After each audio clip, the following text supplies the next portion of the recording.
Hello there, yes, I just thought I'd put this up. This is a Graham Linehan interview, which is quite different from most of the stuff he's been doing for the last few days. The interviewer has received quite a lot of backlash from this, but in a kind of very mooted way. The odd thing about it is that it doesn't appear anywhere on Talk TV's video list. I can't even find the entire show. So I'm just going to post this as it is. You can make up your own mind about the line of questioning and Mr. Glinner's response. I'll leave that one hanging in the air.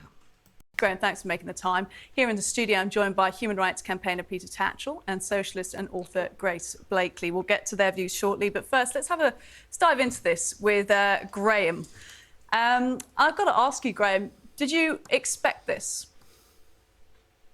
Well, yeah, I mean, I didn't have enough time to expect it. I didn't realize my photograph was going to be put on the poster or the announcement, and then it was. And within 2 hours, the event had been cancelled, you know, so I didn't really have time to expect anything.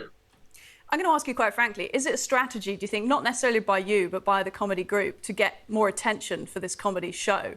Because if it is, it's been very successful. You've announced that there's going to be another venue for this, one more fitting. You've directed people to the ticket sales. You've had a lot of publicity over the last 24 hours talking about this. Was this all strategized? Well, we'd already sold out. So, you know, why would we try and sell more tickets when we sold out? The venue, I don't think we've moved into a bigger venue, maybe slightly bigger, but, you know, we just took what we could get. I'm not sure whether you've thought that question through completely. It doesn't really make sense. Well, I'm thinking it through like this, Graham. It's a very LGBTQ friendly venue. It's very publicly that way. Your name was kind of kept back until the last minute. It was gonna be offensive to that community, to that venue. That must have been known by the group that put this together. What about my views would be offensive? Can you give me an example?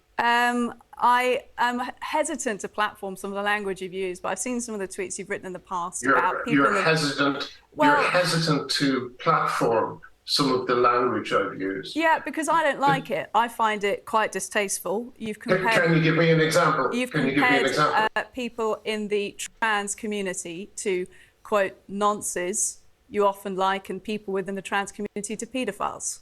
No, what I said was there are central figures within the trans community. Amy Challoner is one example, who is now married to a paedophile. His father is serving 24 years in prison for torturing and sexually abusing a little girl. Amy Challoner was at the heart of Stonewall when Stonewall was introducing self-ID in institutions across the country. So he's just one example. The inventor of the trans flag has written so-called erotic stories about young girls. Graham. He said that Graham, I mean, do you understand the difference here between, because this has turned into an argument about whether comedians can be risque and controversial and dark in their humour, which of course they can be. People are brilliant at it. I think you're a comic genius. Your work with, Father Ted, The It Crowd, Black Books, exceptional. Some of my favourite comedy. Of course, I understand dark and controversial views make comedy. But is there a difference, though, between airing outright offensive political views on Twitter and the artfulness of bringing dark opinion into comedy? Yeah, but none of my comedy is about this issue. It's just observational comedy. But do you not understand why your Twitter output and why your commentary over the last few years has led you down this path to being constantly cancelled? Because you're protecting paedophiles. The media is protecting paedophiles like Amy Challoner, who was at the heart of Stonewall when Stonewall was introducing self-ID around the country. Once again, Amy Challoner's father abused and tortured a little girl in the attic of his home. Amy Challoner's boyfriend is an admitted paedophile who writes short stories about abusing children. Now listen. Yeah, I'm listening. Every time we bring up these central figures, we are accused of calling every figure who is trans a paedophile. We're not. We're talking about those people who the media and trans rights activists never call out.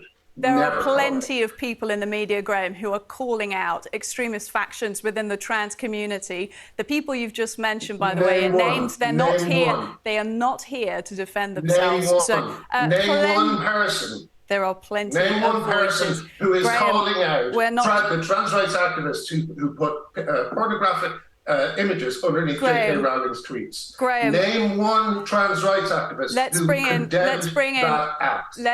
Well, look, can I just ask you this actually before we go? Do you regret having taken this path? Because you seem to have taken a more and more extreme path over the last few years. How is it extreme? The views you've just expressed, most people would call those extreme. When you started... You think it's extreme to be an anti-paedophile who's at the heart of decision-making? Those are allegations. Once again, this is a news programme. These people aren't here to defend themselves. These are not allegations. These are being reported. I do not report. When have I been? I'm being sued by a trans rights activist named David Paisley. The last trans rights activist who sued me was Stephanie Hayden. Stephanie Hayden is a criminal.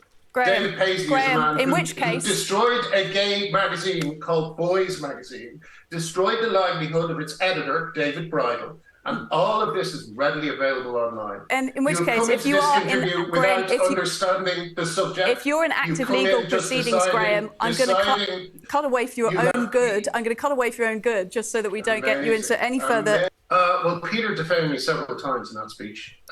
He said that I sent violent threats to people. So once again, I'm going to have to be speaking to legal people about this. I named central figures in the trans movement who have never been called out by Peter Thatchell.